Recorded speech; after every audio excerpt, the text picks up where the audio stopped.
Ya, baik. Bismillahirrahmanirrahim. Assalamualaikum warahmatullahi wabarakatuh. Waalaikumsalam. Waalaikumsalam.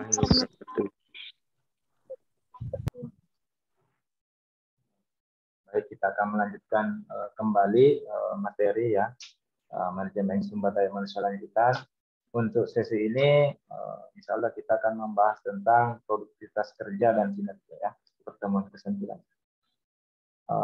Untuk materinya ini hari tadi mulai dari kemarin ya, beberapa hari ini SIMAK ini lagi kurang mendukung ya, mungkin karena faktor jaringan ya.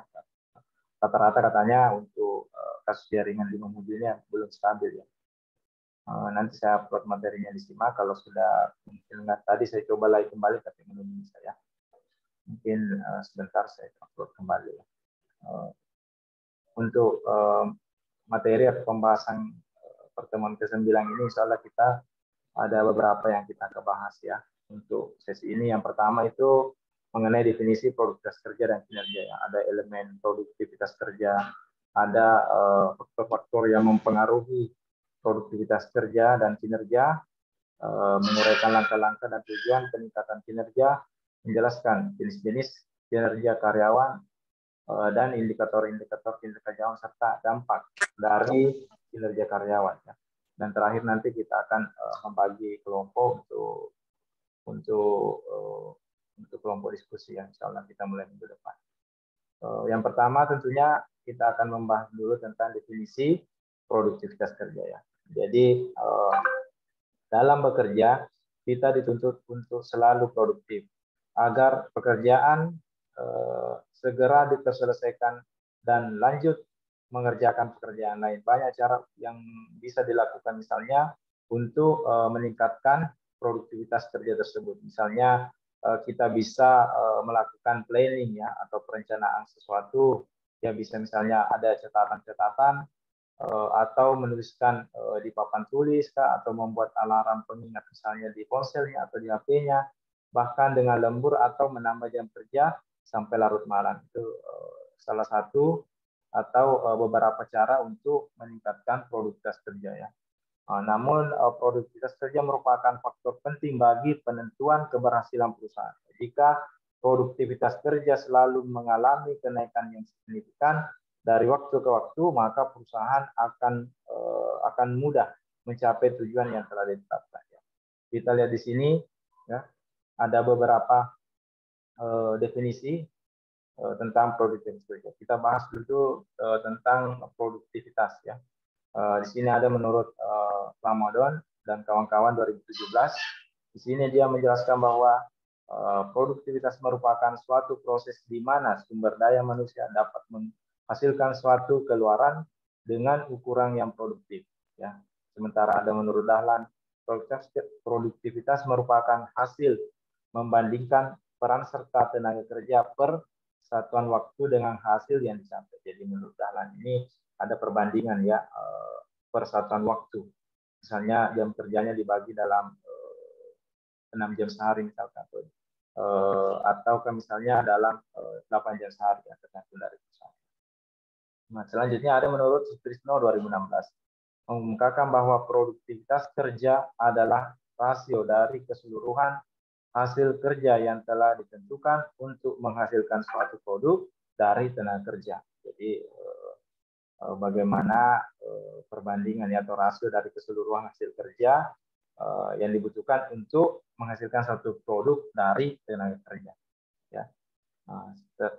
Ada pendapat lain menurut Wibowo 2018, produktivitas kerja merupakan di mana produk, barang maupun jasa yang dihasilkan oleh setiap individu atau kelompok yang menunjukkan pertimbangan antar individu dan output, antara input dan output dengan tindakan kinerja yang lebih efisien ya. Nah, kita lihat pendapat lain ya, di sini ada beberapa. Namun saya ambil pendapat ini menurut Soehardi ya, dalam Sutrisno 2017. Produktivitas kerja merupakan sikap mental yang selalu mencapai perbaikan terhadap apa yang telah ada. Jadi menurut Soehardi ini ya, bagaimana produktivitas kerja itu tercermin dari sikap mental ya. Jadi selalu bercermin kepada kebaikan. Selanjutnya ada pendapat lain juga di sini ya. Saya simpulkan, ya, saya langsung saja menyimpulkan bahwa kualitas kerja di atas semakin baik, semakin buruk efektivitas serta efisiensi seseorang dalam bekerja. Misalnya saja dengan menghabiskan sumber daya yang lebih banyak daripada yang seharusnya dalam menghasilkan suatu pekerjaan. Maka orang tersebut tidak dapat dikatakan produktif sekalipun mungkin kualitas kerjanya tergolong positif. Ingat, produktivitas kerja tidak hanya dihitung secara kuantitas saja, tetapi juga kualitas pekerjaan yang telah diselesaikan. Jadi berdasarkan beberapa pendapat di atas ini, produktivitas kerja ini bukan semata-mata ya, artinya bukan semata-mata kuantitas ya, tapi bagaimana produktivitas ini dihitung secara kualitas ya. Jadi ada kualitas pekerjaan yang telah diselesaikan ya, bukan misalnya hanya sekedar cepat selesai ya, tapi inti dari pekerjaan itu tidak diselesaikan. Meskipun cepat selesai, tapi hasil dari pekerjaan itu tidak memuaskan. Nah, selanjutnya ada elemen-elemen produktivitas kerja ya. Jadi elemen produktivitas kerja ini dibagi menjadi dua ya. Yang pertama efektivitas kerja. Ya, produktivitas kerja dapat dikatakan efektif ketika seseorang memiliki capaian kerja yang maksimal. Untuk menghitung apakah seseorang sudah memaksimalkan atau belum terkait efektivitas kerjanya, perlu usaha dapat menghitung kesesuaian kerja dengan capaian sejumlah target. Ya, misalnya bagaimana kualitasnya, kuantitas, dan waktu. Penghitungan ini tentunya baru dapat dilakukan jika target-target tersebut ditentukan dengan benar sebelum pekerjaan. Jadi efektivitas kerja ini sebenarnya intinya ini di sini ya, kualitas, kuantitas, dan waktu. Bagaimana kualitas, kuantitas, dan waktu ini bisa dihitung ya, tapi sebelumnya harus ditentukan, misalnya pekerjaan itu sebelum dimulai ya. Selanjutnya ada efektivitas kerja. Ya, ada efisiensi kerja ya. Efisiensi kerja di sini jika efisiensi kerja dihitung dari target, efektivitas kerja dihitung dari target yang ditentukan, efisiensi kerja dapat dihitung dari perbandingan antara sumber daya yang dibutuhkan untuk menyelesaikan pekerjaan tersebut dengan hasil yang berhasil dicapai. Suatu pekerjaan dapat dikatakan telah diselesaikan dengan efisien ketika sumber daya yang digunakan untuk memenuhi permintaan yang masuk dapat ditekan dengan seminimal mungkin ya. Jadi bagaimana sumber daya itu bisa ditekan seminimal mungkin. Semakin banyak sumber daya yang dibutuhkan, semakin tidak efisien pula pekerjaan yang dilakukan. Jadi misalnya semakin banyak ya, sumber daya yang digunakan, misalnya sumber daya manusia, sumber daya bahan baku misalkan dan lain sebagainya, itu menandakan bahwa tidak efisien ya pekerjaan yang dilakukan. Jadi efisiensi itu ya bagaimana mengurangi sebanyak mungkin misalnya sumber daya yang digunakan untuk menghasilkan produk yang sebagus atau semaksimal mungkin. Selanjutnya ada faktor-faktor yang mempengaruhi produktivitas kerja. Faktor-faktor yang mempengaruhi produktivitas kerja. Yang pertama tentunya adalah pengetahuan. Pengetahuan seseorang tenaga kerja baik yang didapatkan dari pendidikan formal maupun informal dapat memengaruhi produktivitas kerja yang dimiliki. Jadi pendidikan itu juga penting ya, baik misalnya pendidikan formal ya seperti yang kita lakukan ini ya. Ada sekolah, kuliah sampai misalnya ke S3 ya, sampai program doktor dan lain sebagainya, sampai ke profesor ya. Tentunya itu adalah pendidikan formal. Tentunya untuk pendidikan non formal ya biasanya yang berkaitan dengan keahlian atau pelayanan atau misalnya kemampuan seseorang ya. Selanjutnya ada keterampilan. Keterampilan dapat diperoleh dengan banyak berlatih serta belajar terkait bidang pekerjaan yang dilakukan. Misalnya dia fokus atau bidang pekerjaannya yang formal itu ya mau dikembangkan ya silakan misalnya bergabung atau mempelajari misalnya bagian pemasaran. Jadi dia fokus atau dia fokus kepada bidang-bidang tertentu seperti pemasaran atau misalnya keuangan atau sebagainya. Selanjutnya ada kemampuan. Kemampuan dibentuk dari sejumlah kompetensi yang dimiliki oleh tenaga kerja. Ya, jadi kemampuan ini tentunya dibentuk dari memiliki tenaga kerja. Lagi-lagi faktor yang satu ini terkadang tidak merata antar satu tenaga kerja dengan tenaga kerja yang lain, sehingga dapat membuat produktivitas kerja juga menjadi berjarak. Ya, jadi faktor kemampuan ya, kemampuan individu dalam bekerja ini tentunya berbeda-beda ya, tidak semuanya sama ya, pasti berbeda karena yang dilalui individu dalam misalnya untuk mencapai suatu pekerjaan tentunya memiliki tantangan dan kemampuan yang berbeda juga ya. Yang keempat ada sikap. Sikap dibentuk dari pola kebiasaan yang dimiliki oleh setiap pegawai kerja.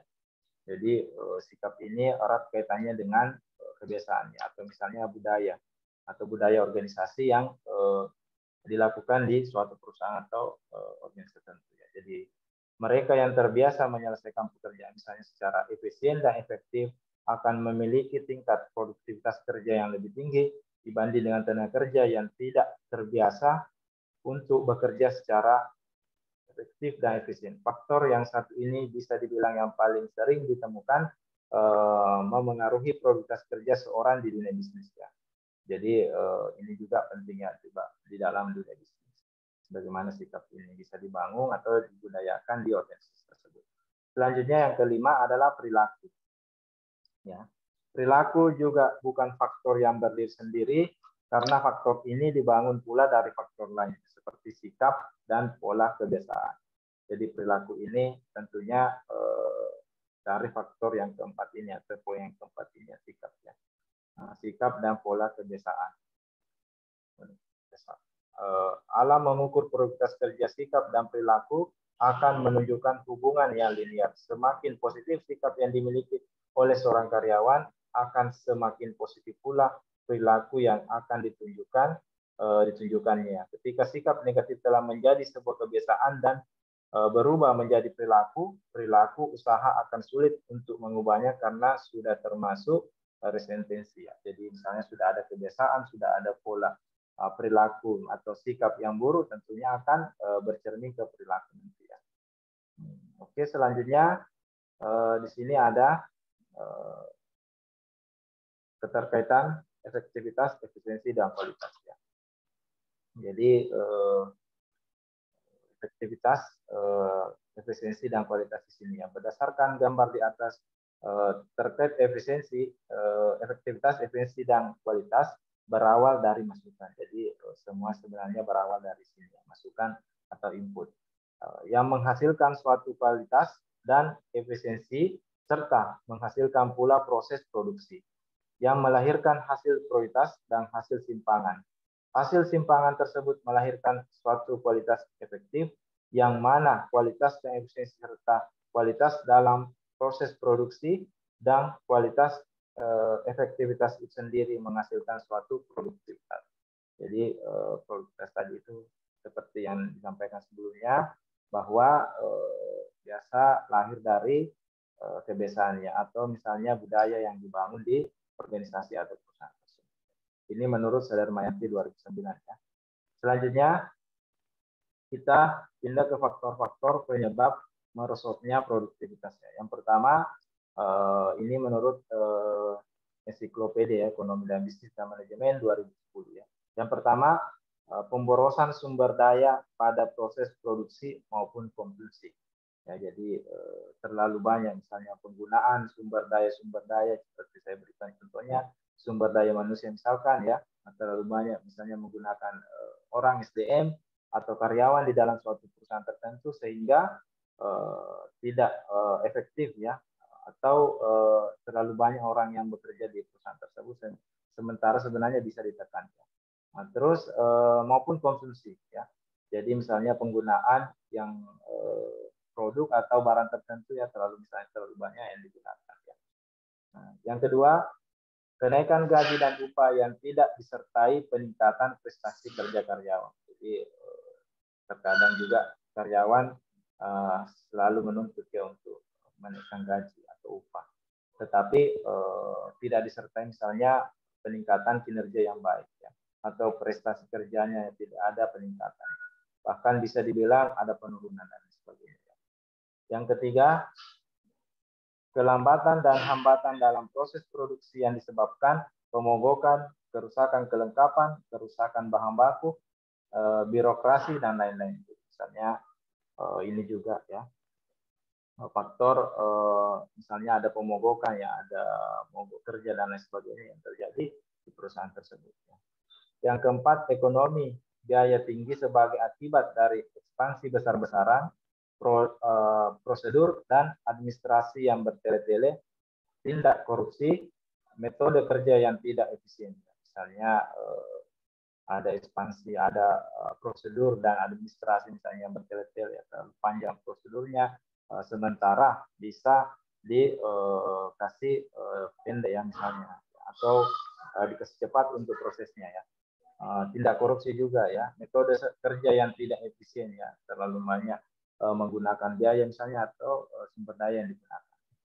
Yang kelima, rendahnya motivasi karyawan pada berbagai jenjang organisasi.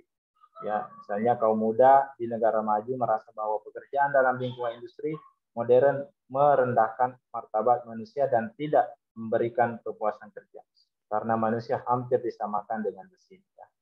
Jadi di negara maju ini ya, bagaimana sebenarnya seorang kaum muda misalnya di sana tidak terlalu tertarik ya ke lingkungan industri modern. Ya. Dia menganggap bahwa martabatnya direndahkan, ya, bahkan tidak memberikan kepuasan kerja. Yang keenam, berkurangnya kegiatan riset atau pengembangan dapat diharapkan yang menghasilkan penemuan-penemuan baru. Misalnya kurangnya ada penelitian atau pengembangan atau penemuan-penemuan baru yang berkaitan dengan bidang tertentu. Kemerosotan dalam penanaman modal yang seharusnya dapat membantu perluasan kapasitas produksi sebagai akibat dari kondisi perekonomian dunia yang tidak menentu ya. Seperti sekarang ini yang kita alami sekarang ini ya, karena pandemi, situasi perekonomian, kondisi perekonomian dunia ini tidak menentu ya. Kita ini sebagai negara berkembang ya, tentunya harus mengikut ya di negara-negara maju situasi kondisi dan ekonominya. Ya, seperti pandemi ini ya dikabarkan lagi ada gelombang ketiga dan sebagainya. Yang kedelapan, berbagai konflik antar karyawan, antar kelompok dalam organisasi serta antar karyawan dan manajemen yang tidak berhasil diatasi dengan baik. Jadi misalnya adanya konflik ya, adanya pertentangan yang dilakukan antara karyawan dengan karyawan, antar karyawan dengan manajemen serta antar kelompok ya. Yang ini harus diantisipasi cepat oleh seorang manajer atau pimpinan. Ya, oke, selanjutnya ada definisi kinerja karyawan ya. Saya persingkat sedikit karena kita akan nanti bagi kelompok. Nanti saya jelaskan saja sebagian ya. Di sini ada menurut Bangun 2012 ya. Yang pertama, kinerja adalah hasil pekerjaan yang dicapai karyawan berdasarkan persyaratan-persyaratan pekerjaan. Karyawan dalam kinerja dalam bahasa Inggris disebut dengan performance, yang juga memiliki arti prestasi. Maka jika dilihat dari harfiah, arti dari kinerja adalah hasil atau prestasi kerja atau usaha seseorang. Ya, itu menurut Bangun. Selanjutnya ada menurut Sukadijo 2009. Dalam organisasi, kinerja dapat diartikan sebagai pencapaian tujuan yang telah ditetapkan dalam organisasi. Ya. Sedangkan ada pendapat lain menurut Afandi 2018, kinerja adalah hasil kerja yang dapat dicapai oleh seseorang atau kelompok orang dalam suatu perusahaan sesuai dengan wewenang dan tanggung jawab masing-masing dalam upaya mencapai tujuan organisasi secara legal. Tidak melanggar hukum dan tidak bertentangan dengan moral dan etika. Menurut Afandi ini dia menjelaskan lebih rinci lagi tentang definisi kinerja ya. Selanjutnya ada pendapat lain juga di sini ya. Ada menurut Siswanto berasal dari kata job performance yang berarti prestasi kerja yang dicapai oleh seseorang dalam melaksanakan tugas dan pekerjaan yang diberikan. Jadi menurut Siswanto ini adalah prestasi kerja ya. Jadi adanya pencapaian kerja yang dicapai di perusahaan tersebut atau organisasi tersebut ya. Selanjutnya ada menurut Sutrisno 2016, kinerja adalah keseluruhan kesuksesan seseorang dalam melaksanakan tugas, hasil kerja yang dapat dicapai oleh seseorang atau kelompok orang dalam suatu organisasi sesuai dengan wewenang dan tanggung jawab masing-masing, atau tentang bagaimana seseorang diharapkan dapat berfungsi dan berperilaku sesuai dengan tugas yang telah dibebankan kepadanya, serta kuantitas, kualitas, dan waktu yang digunakan dalam melakukan pekerjaannya. Jadi menurut Sutrisno ini ya, bagaimana kinerja ini harus sesuai dengan misalnya kuantitas, kualitas, dan waktu. Artinya pelaksanaan atau tugas yang diberikan kepadanya sesuai dengan waktu atau bahkan kurang dari waktu yang telah ditentukan. Ya. Jadi dengan demikian dapat disimpulkan bahwa kinerja adalah hasil kerja yang telah dicapai karyawan dalam suatu organisasi sesuai dengan wewenang dan tanggung jawab yang telah diberikan. Kinerja merupakan salah satu faktor penting bagi perusahaan untuk menilai hasil kerja karyawannya. Ya, jadi kinerja itu merupakan pencapaian. Jadi ada pencapaian yang dilakukan seorang individu atau karyawan dalam suatu organisasi. Selanjutnya di sini ada beberapa ya, ada perbedaan antara kinerja dan produktivitas kerja ya. Jadi berdasarkan pendapat di atas ini dapat disimpulkan bahwa kinerja merupakan perbandingan antara hasil kerja dan output ya. Hasil kerja atau output dengan periode waktu. Jadi kalau kinerja itu merupakan perbandingan antara hasil kerja atau output dengan periode waktu. Jadi kalau kinerja adalah hasil ya, atau hasil yang diharapkan oleh karyawan dengan periode waktu tertentu misalnya ya. Sedangkan produktivitas kerja adalah perbandingan antara hasil kerja atau output dengan sumber daya yang digunakan atau input. Jadi kalau produktivitas kerja, saya ulangi lagi, perbandingan antara hasil kerja atau output dengan sumber daya yang digunakan. Ya. Satu periode atau waktu tertentu, kalau yang produktivitas kerja adalah sumber daya yang digunakan. Ya. Selanjutnya kita masuk ke faktor-faktor yang mempengaruhi kinerja karyawan ya. Nah, di sini ada beberapa pendapat ya. Ada menurut Armstrong ya. Saya jelaskan saja salah satunya. Nanti teman-teman bisa baca materinya kembali. Yang sini menurut Mangkunegara ya. Yang pertama ada faktor kemampuan. Faktor kemampuan yang mempengaruhi kinerja. Secara psikologis kemampuan pegawai terdiri dari kemampuan potensi dan kemampuan realita atau pendidikan. Oleh karena itu, pegawai perlu ditempatkan pada pekerjaan yang sesuai dengan keahliannya. Jadi menurut Mangkunegara ini faktor kemampuan ya harus sesuai dengan bidang ilmu atau penempatan karyawan atau individu itu tersebut sesuai dengan bidang ilmunya ya. Misalnya kalau dia SDM, dia harus ditempatkan di bagian SDM ya. Jangan misalnya ditempatkan di bagian pemasaran ya. Begitupun sebaliknya, seorang misalnya yang berpendidikan ya atau yang menguasai misalnya di bidang pemasaran, silakan ditempatkan di bidang pemasaran. Meskipun ada namanya misalnya pelatihan ya, tapi itu kan tidak bisa semaksimal pada pendidikan formal ya yang dilalui sebelum misalnya pada saat kuliah. Selanjutnya ada faktor motivasi. Motivasi terbentuk dari sikap ya seseorang pegawai dalam menghadapi situasi kerja. Motivasi merupakan kondisi yang menggerakkan diri pegawai yang terarah untuk mencapai suatu tujuan dalam organisasi atau tujuan kerja. Jadi faktor yang kedua yang mempengaruhi kerja ini adalah motivasi. Ya. Bagaimana motivasi ini ya dibangun dari misalnya sikap seseorang pegawai dalam suatu organisasi atau perusahaan. Selanjutnya ada langkah-langkah meningkatkan kinerja ya. Jadi misalnya usaha-usaha apa yang bisa dilakukan untuk meningkatkan kinerja. Yang pertama ada dua cara ya menurut Anwar Prabu Mangkunegara ini 2013. Yang pertama adalah mengetahui adanya kekurangan dalam bekerja. Jadi yang pertama dulu harus kita mengetahui adanya kekurangan dalam bekerja ya. Bagaimana caranya untuk mengetahui kekurangan? Yang pertama, mengidentifikasikan masalah melalui data dan informasi yang dikumpulkan terus-menerus mengenai fungsi-fungsi bisnis. Jadi selalu mengupdate ya, atau mengumpulkan informasi atau data-data yang dibutuhkan tentang hal tersebut. Yang kedua, mengidentifikasikan masalah melalui karyawan. Ya. Silakan misalnya sampaikan apa yang menjadi keluhan, apa yang menjadi masalah di karyawan, baik secara individu maupun secara kelompok. Selanjutnya yang ketiga, memperhatikan masalah-masalah yang ada. Jadi seorang manajer atau pimpinan ya silakan memperhatikan ya atau mengamati kondisi atau masalah yang ada misalnya yang terjadi di lingkup eksternal perusahaan. Selanjutnya yang kedua ya, mengenali kekurangan dan tingkat keseriusan ya. Jadi untuk memperbaiki keadaan tersebut diperlukan beberapa informasi. Antara lain misalnya mengidentifikasikan dulu masalah secepat mungkin. Yang kedua, menentukan tingkat keseriusan masalahnya.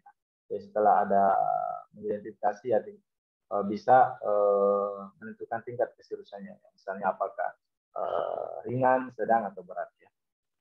Selanjutnya yang ketiga, mengidentifikasikan hal-hal yang mungkin menjadi penyebab kekurangan baik yang berhubungan dengan pegawai sendiri. Jadi selalu melakukan pendekatan-pendekatan ya, misalnya ada kekurangan terkait dengan pegawai ya silakan konfirmasi atau melakukan perbaikan.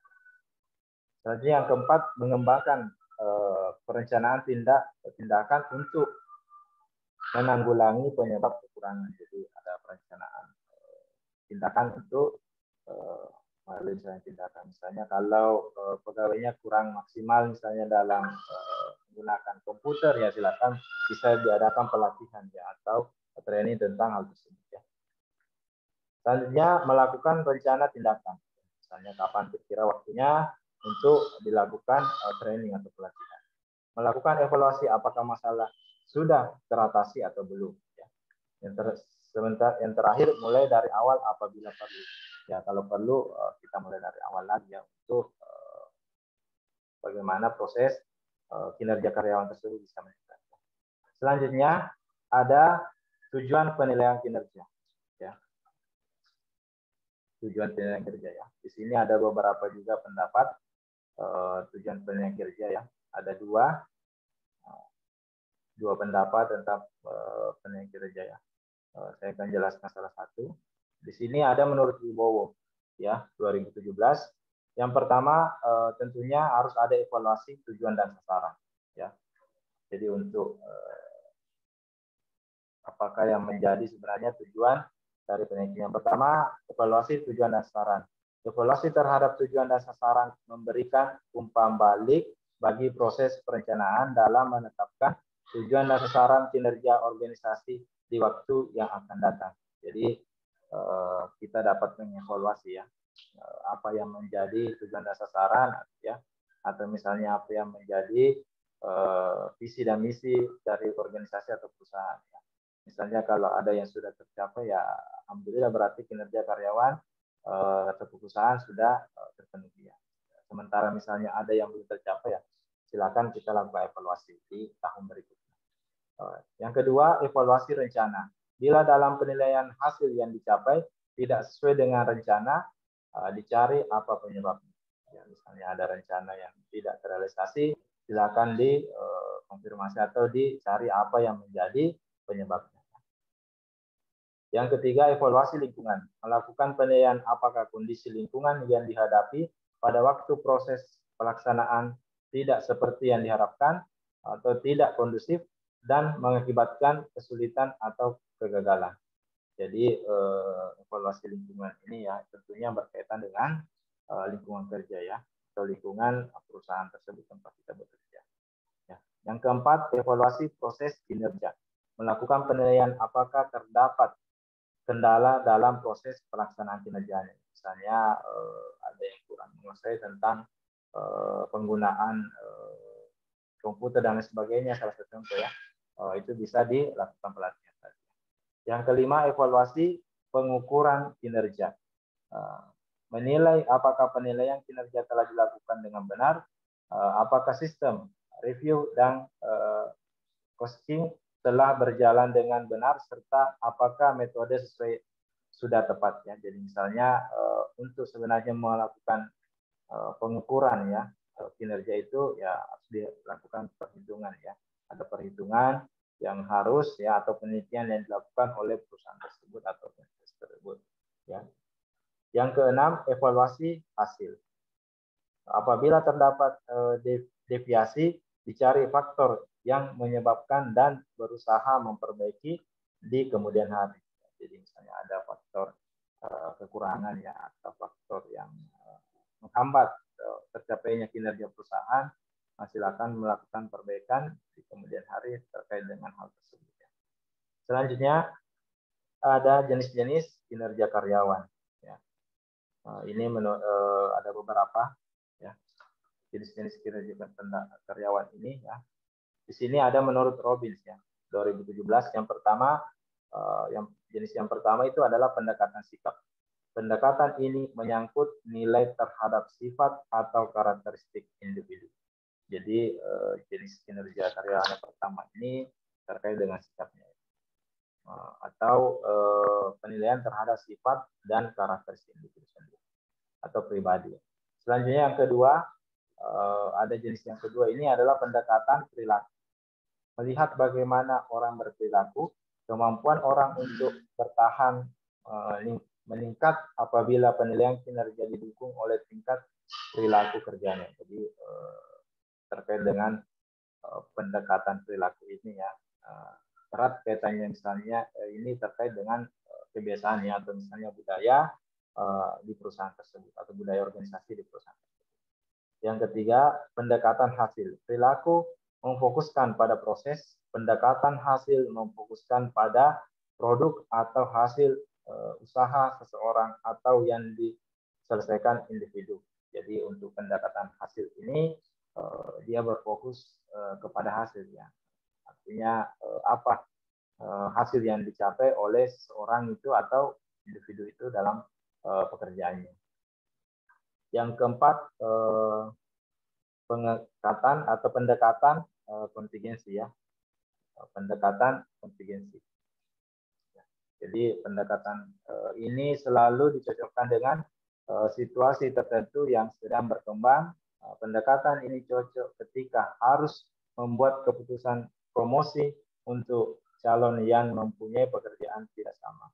Jadi ini biasanya pendekatan ini dilakukan untuk promosi ya, promosi atau kenaikan jabatan misalnya pada calon ada beberapa calon yang tidak atau yang mempunyai pekerjaan yang tidak sama, misalnya satu di bagian SDM, satu di bagian pemasaran dan sebagainya.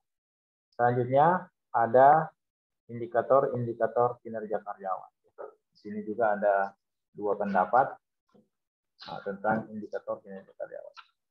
Saya ambil salah satunya. Di sini ada menurut Avandi 2018. Indikator yang pertama adalah tentunya kuantitas hasil kerja. Ya, kuantitas hasil kerja. Segala macam bentuk satuan ukuran yang berhubungan dengan jumlah hasil kerja yang bisa dinyatakan dalam ukuran angka atau pandangan angka lain. Jadi untuk kuantitas hasil kerja ini ya harus dihitung ya, harus diukur dengan angka ya, atau pandangan angka lain. Untuk kualitas hasil kerja ini juga sama ya. Segala macam suatu ukuran yang berhubungan dengan kualitas atau mutu hasil kerja yang dapat dinyatakan dalam ukuran angka atau pandangan angka lain. Jadi untuk mengukur ya kualitas, kuantitas dan kualitas ini ya harus diukur dengan angka ya. Selanjutnya yang ketiga, efisiensi dalam melaksanakan tugas. Jadi berbagai sumber daya secara bijaksana dan dengan cara yang hemat daya. Jadi bagaimana penggunaan sumber daya secara hemat dan bijak ya dalam melakukan pekerjaan. Selanjutnya yang keempat ada disiplin kerja. Taat kepada hukum dan peraturan yang berlaku. Jadi disiplin itu bukan sekedar misalnya datang pada jam kerja yang misalnya jam 8 pulang jam 4. Tapi bagaimana disiplin ini lebih jauh ya, misalnya taat kepada hukum ya, peraturan-peraturan yang berlaku di perusahaan atau organisasi tersebut. Selanjutnya yang kelima ada inisiatif. Kemampuan untuk memutuskan dan melakukan sesuatu yang benar tanpa harus diberitahu maupun menemukan apa yang seharusnya dikerjakan terhadap sesuatu hal yang ada di sekitar. Berusaha untuk terus bergerak untuk melakukan beberapa hal walaupun keadaan terasa semakin sulit. Jadi inisiatif ini ya, terkadang kita bilang wah dia bisa mengambil inisiatif sendiri untuk melakukan misalnya hal tersebut.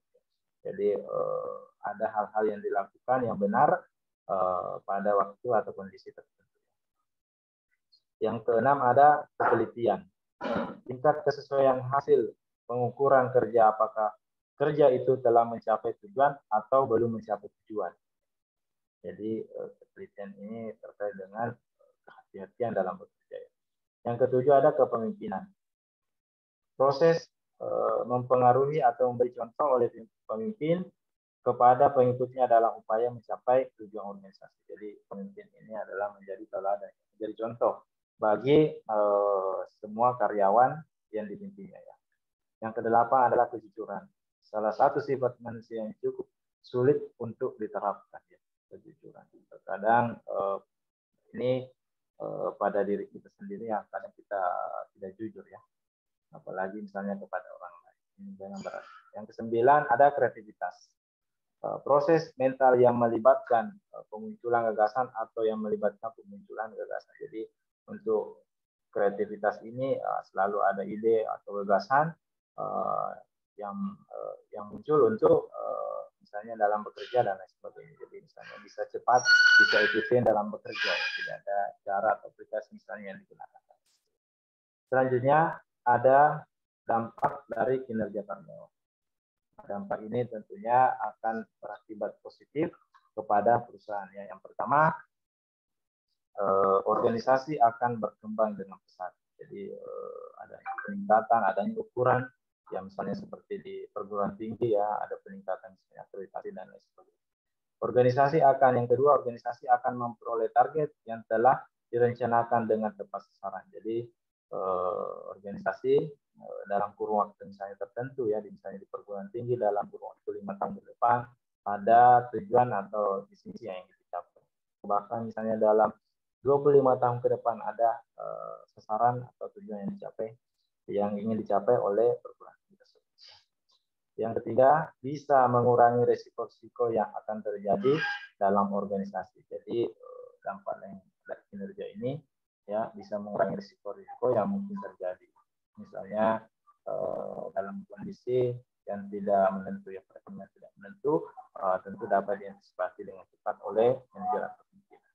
Yang keempat, karyawan dalam organisasi tersebut akan semakin solid dan kompak karena bekerja dengan sungguh-sungguh untuk mencapai target yang telah ditentukan oleh organisasi. Jadi peningkatan karya tersebut bisa solid ya atau kompak. Ya. Misalnya khususnya kita yang bekerja di sama-sama yang tertentu ya tentunya harus kerjasama ya, kapan tidak akan mengurangi ya kinerja kita di perusahaan tersebut. Yang kelima, perusahaan di mata publik menjadi baik dan disegani oleh pesaingnya dalam usaha yang sejenis. Ya misalnya perusahaan pemasaran atau perusahaan jasa pengiriman ya, misalnya di kampus ya, yang memiliki akreditasi B atau A ya tentu akan menjadi disegani oleh pesaingnya atau kampus-kampus lain. Saya kira itu saja untuk materi ini hari ya, untuk kinerja dan prioritas kerja ini. Kalau ada yang mau ditanyakan silakan disampaikan. Setelah ini ya, kita akan bagi kelompok.